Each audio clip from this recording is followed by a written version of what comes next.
Hi everyone, my name is Philip and I'm the Data as a Product Guy.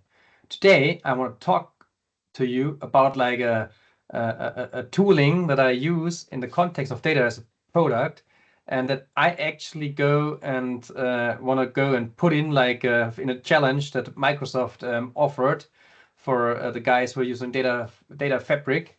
It's just nothing really special. It's just like this small tool that I'm going to demonstrate here, so that it's like part of the competition. So what I'm talking about, I will share it. So it is about some kind of like lookup tooling, which means like you all know that, huh? Like it's a very common thing that you normally have to take care of when you work with data and you have like different stores and so on. Normally you kind of like want to go and consolidate like one value to a common group, which helps then in reporting to go and do analysis over this a group value, huh? Mostly traditionally, like I come from controlling also, you do like those kind of mappings within Excel, huh? And this is really like intense, because you have to take care that like if new values appear, that you like go and get a reminder, or like that you had that in scope, that it might be like a new value appeared within the key and you forgot to map it, huh? So here, as you can see, this table, there's actually like this code on the very left side, which is like a unique code, which is like the lookup key. Then you have like descriptions, which could vary like a lot depending on the source system.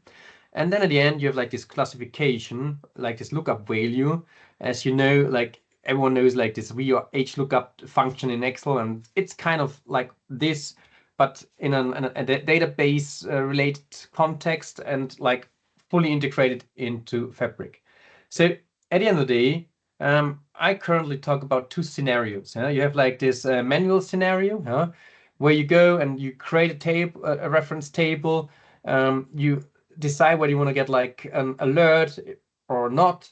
You define the keys and the columns, and then actually you go and work on the mapping. Whether you do it like manual or like guided by the UI, or you do it like with a JSON file that you can actually upload. And this mapping table then gets like thrown back to the notebook, as or to like where you do data engineering. It's actually like a JSON file which will be placed within the lakehouse of Fabric workspace. And then you can whether use it directly in your data product or like in your ETL process, or you just like go and share it over an outport. The second scenario is like you do it like source based. This means like, hey, you have like a logic with your data product, and you build like several tables in there. So what you actually do is like you read that output, you go and initialize your mapping. You go and sync that one with the online, or like with the shared reference table, and actually then you can go and like publish run, or like go back, mainly the same on as on the scenario one, where you then go and build the mapping. You read the reference table, and then at the end of the day you have the options to provide or outboard or do whatever. So long time. So now spoke a lot about theory. Let's take a look at this in practice. I have like here, I will go and stop my presentation. I will stop my presentation. Let's do that. And then you can see here, that's our like our client, our management client for data as a product. And actually there you have like, you can go and hop into a data product. And okay, I take one which is already available. And within here, you can see that there are different detail panes appearing. Takes a little bit of time, but should be there anyway. And then here it's like in the German word is Referenztabellen, and I didn't take time to translate it, but it's here like that means like lookup tables. And then here you can say actually, okay, I want to create like a new lookup table. You can give it a name.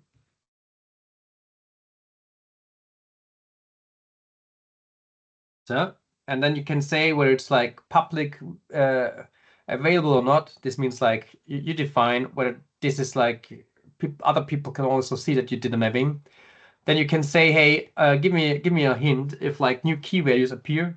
Actually, I normally always say yes. And then here down here you can see like there is like you define the lookup table. Here you can say, well, it's like this normal mode, like for the non-technical user, where you can really do it like using a table, or you can jump into like an expert mode where you can have like a JSON code that you're working on. I would go and work here on the normal table mode. I would say, hey, I need a new key.